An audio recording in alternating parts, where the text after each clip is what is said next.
We're in the final moments of 2022, and it's in these moments that I like to recognize the outstanding performance of video games released throughout the year. There were a number of games released in 2022, and some of my favorites were released in the final months of the year. And today, they will have the opportunity to win an Orange Carrot Award. So on today's video, I give you the carrotscraps Video Game Awards. Stars and Stripes! Hello and welcome to another carrotscraps video, and by another, I mean the 128th. And welcome to the 3rd annual carrotscraps Video Game Awards. First of all, I just wanted to make it clear that the carrotscraps Video Game Awards are completely or mostly based on my opinions. We do have a new category this year that isn't based on my opinion, but other than that, these awards are based on my personal thoughts and the games that I've played. So just keep that in mind if a game doesn't win that you wanted to win, or if a game wasn't nominated that you wanted to be nominated, that this is based on the games that I was able to play this year. And that we're just trying to have a little bit of fun, and I'm just trying to talk about some games that I liked or didn't like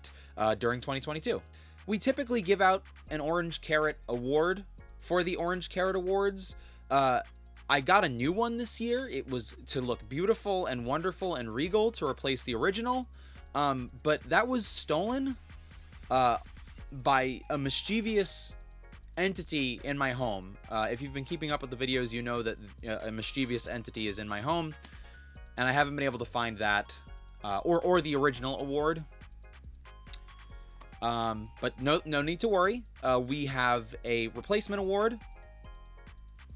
Get that dust off of it. This is the award for. This is the award. I hope this isn't going to be an issue. Its name is Boogle. I don't know if we needed to name it, but I did. It makes this sound when you get an award from, if you get one of these. Doo doo. All right, that wasn't the sound that I thought it would make, but anyway, I hope this isn't gonna. It's still a prestigious award to get from me. It's still an appreciation of, excellence in video games. If you get one of these, I just can't find the nicer ones. I'm trying my best here. Okay, this is very short notice. I've only had all year to prepare for this. So let's start with our first category for tonight: Best DLC of the Year, and the nominees are Back 4 Blood, Evil Dead, Gotham Knights, and Far Cry 6. And the Orange Carrot Award for DLC of the Year goes to Far Cry 6. Doo doo. Now, I feel like this might be an odd choice for a lot of people, but I just feel like Far Cry has done some really strange and interesting things with their DLC for Far Cry 6.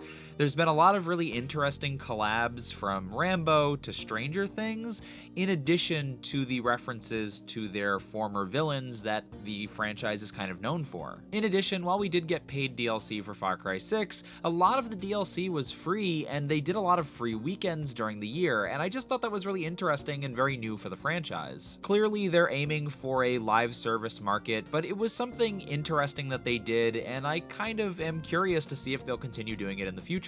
And at the very least, the DLC that they did put out was interesting and it caught my eye. And our next category is Best Nintendo Game of the Year, and the nominees are Kirby and the Forgotten Land, Bayonetta 3, Splatoon 3, and Triangle Strategy. And the Orange Carrot Award for Nintendo Game of the Year goes to Bayonetta 3. Doo doo. So Bayonetta 3 was a game that I didn't think I was going to get to play this year. There were a lot of games that I wasn't sure I was going to get to play, like Splatoon 3, and that I was very happy that I actually got to play Bayonetta 3, and I just had a lot of fun with it. Like a lot of the games on this year's list, I didn't finish it just yet, but from what I've played, I've had a blast. I have my issues with it, I have my problems with it, but overall, I think it is a great game. It feels much more like Bayonetta 2 than it does Bayonetta 1, and to me, that is a big win. I think it's a lot of fun. Most importantly, it does the things that Bayonetta 2 did very well, but it also does a lot of new things that I didn't expect but are highly appreciated. I think the best thing that a sequel video game can do is provide new types of gameplay for you to enjoy, and I think they did a really good job with offering some new mechanics for you to sink your teeth into. Again, like I said, I have issues with Bayonetta 3, but overall I am really pleased by it, and in addition to that, I feel like there's a certain amount of hype that comes with a series like this, and I was a little anxious that I wouldn't like like Bayonetta 3, and so there's this huge sense of relief and this weight lifted off my shoulders now that I've played the game and I've enjoyed it so much. It really is a breath of fresh air that I can relax that anxiety that I wasn't going to like it, because I really, really do love it.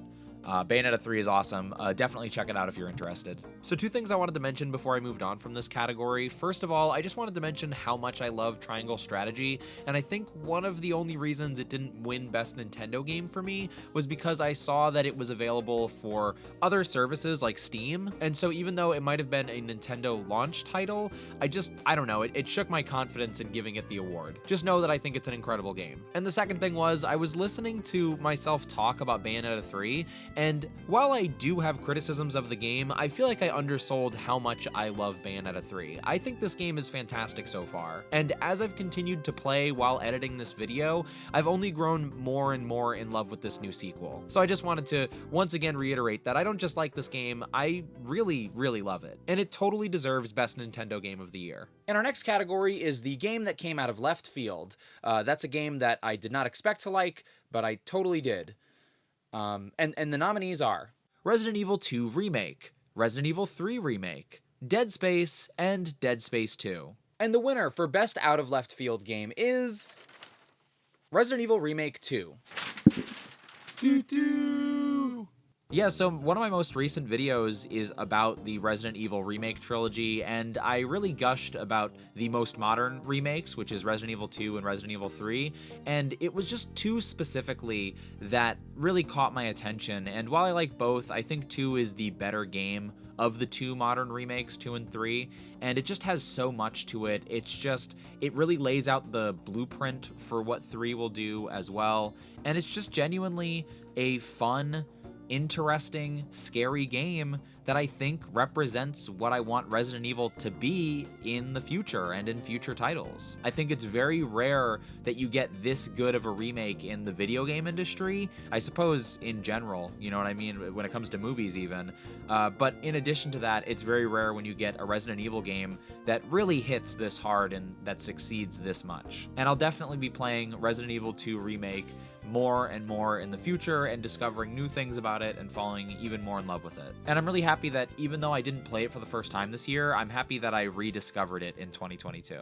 Our next category, like many of our other categories, is a long-lasting tradition, the most disappointing game of the year. And the nominees are Overwatch 2, Pokemon Violet and Scarlet, and Cyberpunk 2077. Okay. And the award for most disappointing game of the year is Pokemon Scarlet and Violet. Yeah, so this is another game that I've kind of made a video about. This is another subject that I've kind of covered. But as time has gone on, I've become more and more disappointed with Pokemon Violet and Scarlet. It really sucks because I am having fun with it, and there's a lot that I do like about the game. And to me, it's just exciting to get new Pokemon and to have a new generation.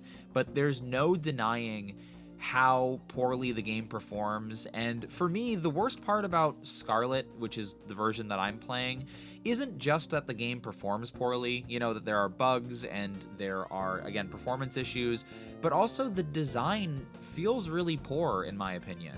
It's just a bad open world, and I didn't necessarily need an open world Pokemon game. I was fine with Pokemon games being the way that they were, and I was open to them trying this new thing, but they tried this new thing they didn't need to, and it just doesn't feel like it worked.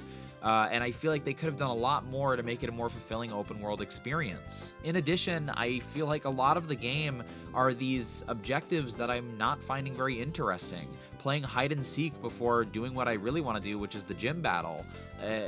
Doing these weird battles with multiple Pokemon before I take on the star leaders. I really enjoy fighting Titan Pokemon, and I really enjoy collecting Pokemon and adding them to my Pokedex, but all of these other details, all of these other weird design choices are what prevent me from really liking this game, and even if I have fun with it, there's no denying that I'm extremely disappointed by it. And that's a huge bummer for multiple reasons, but also because Pokemon has now taken the most disappointing game of the year award twice in a row, so hopefully next year that won't be the case. Our next category, of course, is video game that hasn't gotten an HD remake yet, but totally deserves one. And the nominees are Resident Evil Code Veronica, The Grinch on PlayStation 1, Mario's Time Machine on SNES, and Metroid Prime. And the winner of game that deserves an HD remake that didn't quite get one yet is Resident Evil Code Veronica.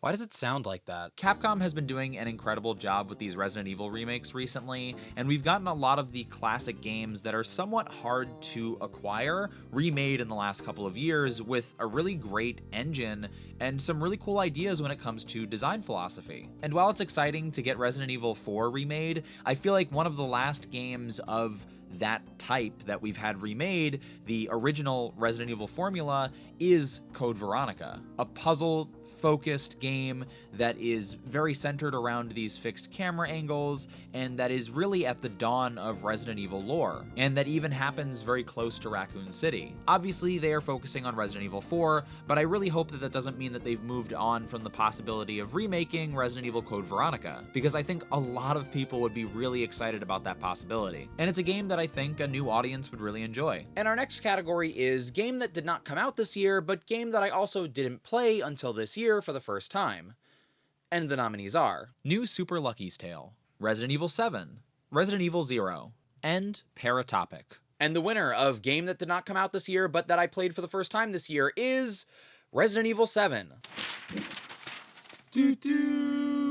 I gotta admit, this was kind of a tough one for me to decide, but at the end of the day, I think Resident Evil 7 definitely deserves the award. I'm sure you've noticed that I'm very into Resident Evil this year, and recently especially, and that has a lot to do with replaying a lot of the games that started with me starting playing Resident Evil 7. I played Resident Evil 7 for the first time, and it caused me to go back and replay a bunch of the Resident Evil games that I liked before, but now that I absolutely love. I'd wanted to play Resident Evil 7 for a while, even beyond my current obsession with the franchise, and I'm just happy that I got to play it finally, and I'm happy that it followed through and that it really lived up to my expectations. And as a Resident Evil fan, I feel like it's a really great modern version of the Resident Evil formula that I consider to be the peak. Strong focus on horror and puzzle solving is the way to go in my opinion, and I think Resident Evil 7 did a really good job with that. And I'm excited to play it again soon. And our next category is Best New Pokemon of the Year,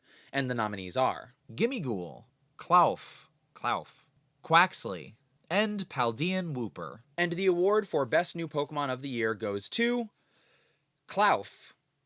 Or Klawf? I don't know which one it is. Klawf? I'm going to say Klawf. I'm going to say Klawf.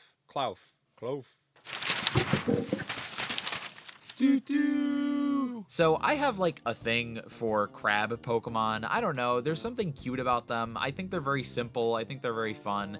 And Klawf, I don't know what to call him. Klawf or Klawf. I know I'm saying it wrong no matter what. But this little fluffy giant crab, I don't know. There's something about him that's so weird and dumb and big and cute. And he's definitely my new favorite one of my new favorite Pokemon from this gen. I also really liked Gimmighoul and I love Quaxley, but the Klawf at the end of the day, I was excited to get me one. As soon as I saw it, I was excited to get me one, and he's just been a huge aid to my team ever since, and I love taking cool photos with them. So it's definitely my favorite Pokemon of the game. It's a simple Pokemon, but it's one that makes me very happy. Now, really quickly, before we move on from Best New Pokemon of the Year, there's something I wanted to address about last year's award. Retroactively thinking about it, I didn't give an award for Best New Pokemon of the Year at the time because Pokemon Arceus didn't come out, but that was kind of a lame reason not to give that award out. There were Pokemon released that year that were announced for the upcoming game, and I think they totally counted,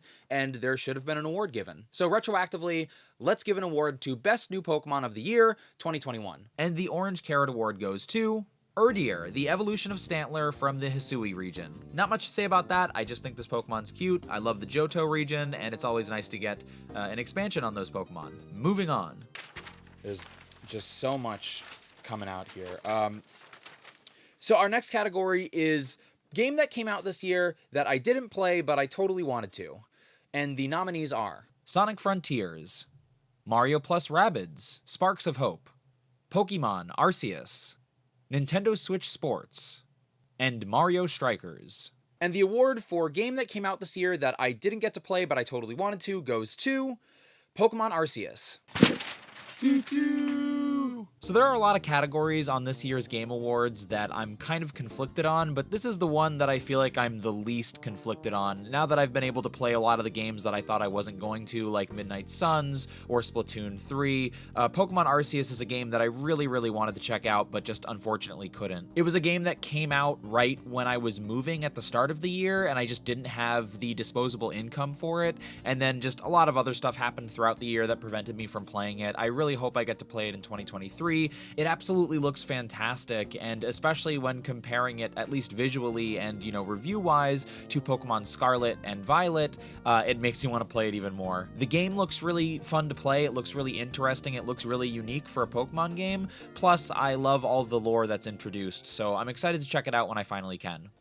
And our next category is Most Fun Game of the Year, and the nominees are Gotham Knights, Evil Dead the Video Game, Marvel Snap, and Bayonetta 3. And the Orange Carrot Award for Most Fun Game of the Year goes to Marvel Snap.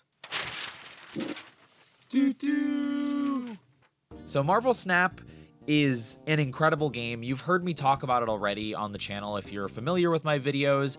It's a game that I mean, let's be honest, I was expecting to like it because it's a card game and I really like card games, and obviously I really like Marvel, so put them together and it's a perfect mix, but I really do not play mobile games, and I really try to avoid mobile games.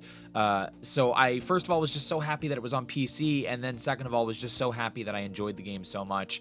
Even for a card game, as somebody who already is really invested and interested in card games, it really blows me away. It's so much fun, and it's gotten me to use the game on my phone. I thought I would only be playing this on my PC, but I'm so addicted to playing this game. I'm enjoying it so much that I need to play it even when I'm not near my computer, so I started playing it on my phone. Marvel Snap is so much fun. I'm really happy to see how many people who are hesitant about playing the game starting to play it, and if you haven't checked it out yet, I really hope that you do, and I encourage you to check it out because it's just a tremendous amount of fun to play to play Marvel Snap. I always do that Pokemon Snap thing, but no, it's tremendously fun to play Marvel Snap, and I hope that you check it out. And our next category is one of 3 new categories this year. And the new category is Best Box Art of the Year.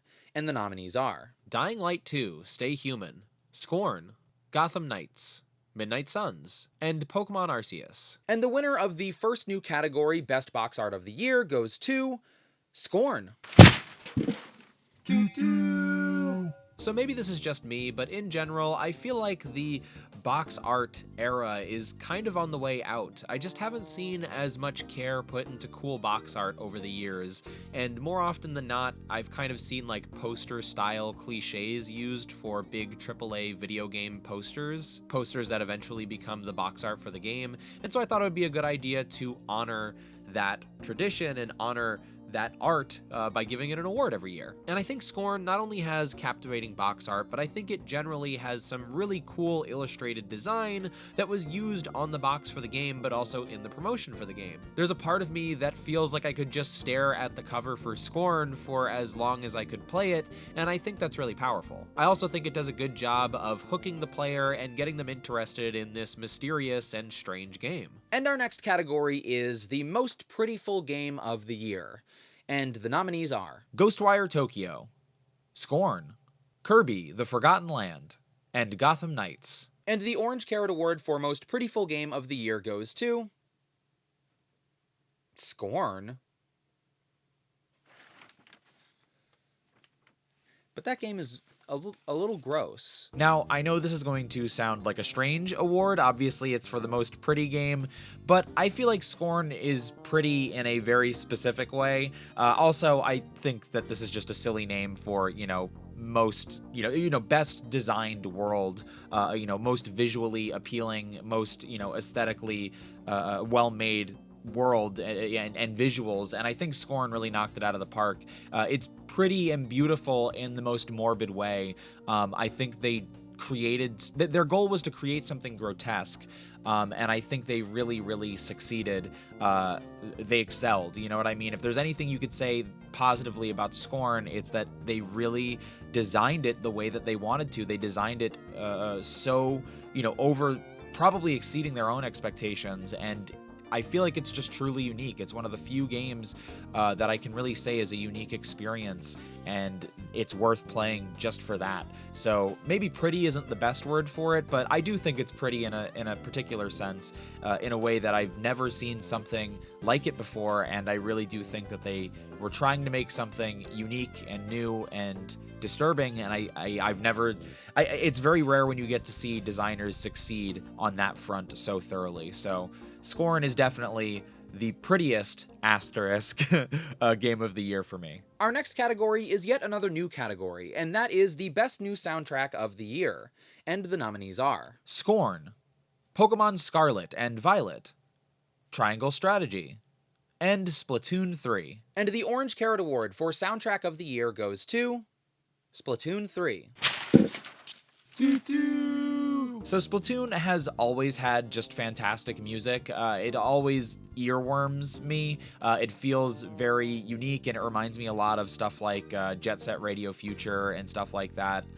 Fall Guys, actually, their soundtrack reminds me a lot of Splatoon, so I feel like they've even had inspiration. You know, people take inspiration from their soundtracks in the video game world, and when I started playing Splatoon 3 recently, one of the biggest things that stayed with me after playing, when I would shut off the game or even when I was, just playing in general, was the music. And I think they did a really good job at carrying over the themes and the kind of motifs from the previous games, while still making something, new and something that stands out. So I absolutely love the music in Splatoon 3, and I am happy to give it that award. So we're getting close to the end, and I just have so much data printed out from this. Our next category is Best Story of the Year, and the nominees are Scorn, Bayonetta 3, Midnight Suns, Gotham Knights, and Triangle Strategy. And the award for Best Story of the Year goes to Triangle Strategy.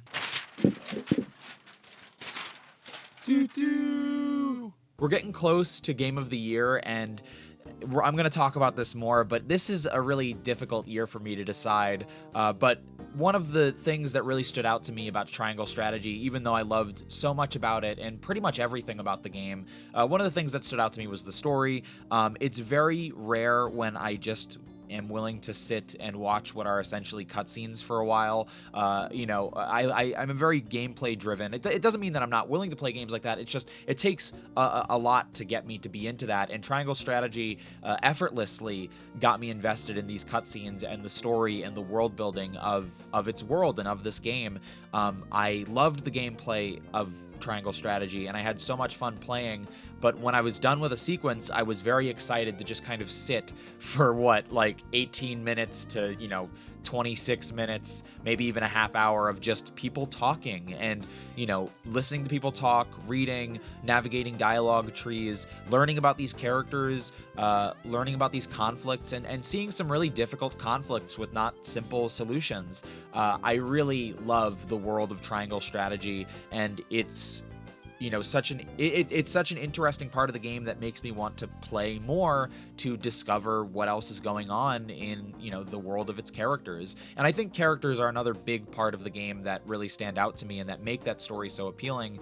And I'm definitely excited to return to the game and see how the story changes and see how characters interact differently depending on the choices that I make. So yeah, I love this game. I absolutely am blown away by Triangle Strategy, again, in so many ways, but especially story. I think its story really captivates me. Our next category is the third and final new category of the year, and that category is Viewer-Submitted Game of the Year. And as the name implies, this category was decided by my viewers and followers. I posted a poll on my Twitter, and they had 4 options to choose from. And those choices and nominees were Elden Ring, God of War Ragnarok, Gotham Knights, and Midnight Suns. And the winner of Viewer-Submitted Game of the Year is God of War Ragnarok. So I have not played half of these submissions. I've only played Gotham Knights and Midnight Suns. Obviously, I don't need to play these games. This is the viewer-submitted poll. And it was just really interesting seeing what my viewers and my followers thought was their game of the year, especially since, we have some superhero games, but we also have some critically acclaimed games here. I tried to take 2 games that were in the running for game of the year generally, for most people, which was Elden Ring and God of War, but I also tried to pick 2 games that I knew were relevant for for my particular audience, which is superhero games, which is, Gotham Knights and Midnight Suns. And, for a minute there, I thought Midnight Suns might get it, but in the end, I'm not necessarily surprised that it was God of War, but it is very interesting to me. Let's go over the poll results really quickly. It was 128 votes, and Elden Ring got 16.4% of the votes, Midnight Suns got 18.8% of the votes, Gotham Knights got 14.8% of the votes, and then, of course, the winner, God of War, got 50% of the votes. So, very interesting poll. And it definitely makes me want to play this game even more than I was already considering. So that's your viewer-submitted Game of the Year. And now it's time for our final and most prestigious category of the night. And the nominees for Game of the Year are Bayonetta 3, Scorn, Midnight Suns, Triangle Strategy, and Marvel Snap. And the Orange Carrot Award for Game of the Year goes to Midnight Suns. Oh my goodness. So let me just say, first of all, again, it was really difficult for me to come to a conclusion on this year's Game of the Year. This is, since we've been doing this, I think the most difficult decision I've had to make on a Game of the Year nominee. Look, here's the thing. I genuinely think that Triangle Strategy, Marvel Snap, and Midnight Suns are like tied for my Game of the Year. I think the three of these games really captivated me in a way that wouldn't let me put them down. I think that they are very well-made games. I think they are very, specific games to my interests, with these kind of gameplay mechanics, whether they're, strategy games or whether they're card games or whether they're Marvel games. Like, there's a lot that is specific to me, but then I just also think that they're amazingly made games, and I really wish I could just cop out and give it to all three of them, but I had to pick just one, and I just wanted to say, again, how much I loved the other games that I nominated this year, but at the end of the day, Midnight Suns really is the whole package. It might be my favorite Marvel game. I'm still coming to terms with that. I like to take my time when deciding that, in my brain, but it's crazy how good this game is. Again, it is featuring mechanics that I really love in video games, strategy RPGs, card game mechanics, and then again, of course, it's a Marvel game. The photo mode is fantastic. The story is really interesting. I really like that there are dialogue trees. I like that kind of stuff from like Fallout games and just RPGs in general. I love the combat. I love the story. I love the the customization. The whole game. There's nothing there are very few things I dislike about the game, and even then I'm nitpicking because the main source of the game, the gameplay and the story, and even the visuals. Like, I love the way these characters look. Everything is it's knocked out of the park for me. I think this game is incredible. I think I'm going to be talking about this game for a while. Again, it is hard for me to pick just one game out of these for Game of the Year. It is really difficult for me, and that's just because there are so many other games that I love and that I think are fantastic. But if I had to choose just one, I think it's not even a question. It's Midnight Suns. I may feel bad about choosing Midnight Suns, but it's not even a question. I really love the other games, but Midnight Suns really is a fantastic game. I can't stress it enough. I know people are on the fence about this game, and look, it might not be for everybody, but listen to how passionate I am about it. I really do love this game, like, wholeheartedly. So I hope that that's an endorsement that means something to you. Again, I understand it might not be everybody's cup of tea, so keep that in mind.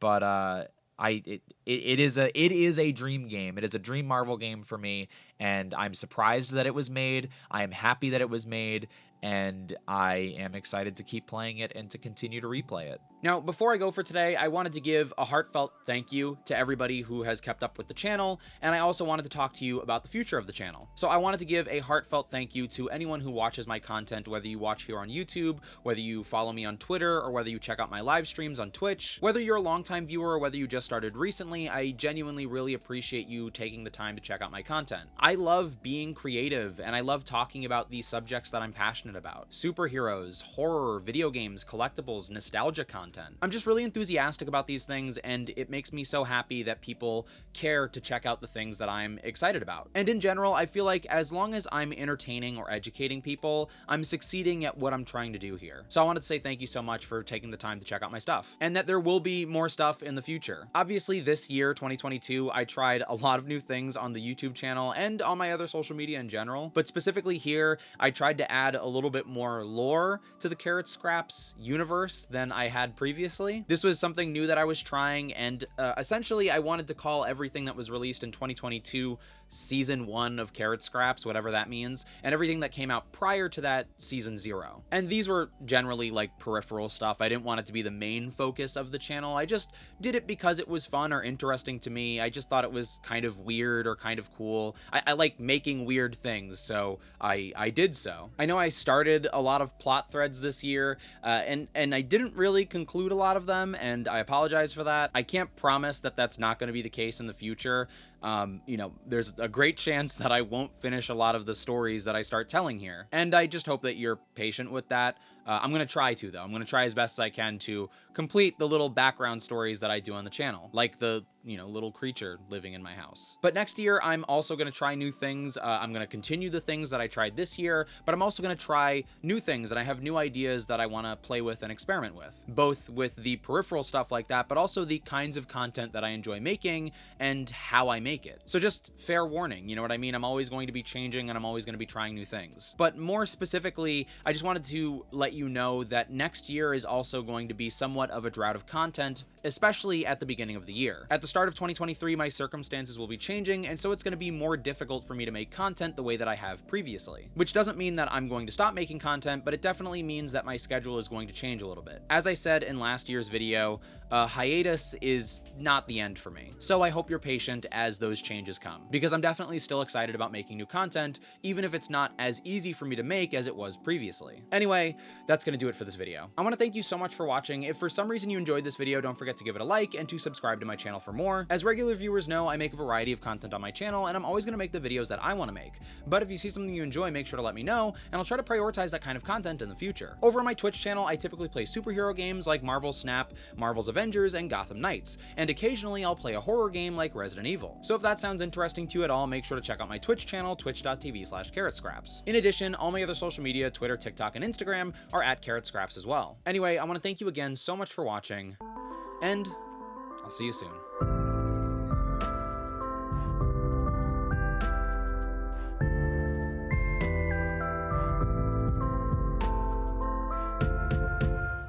You wouldn't leave me, would you? I tried so hard, you know? With this guy.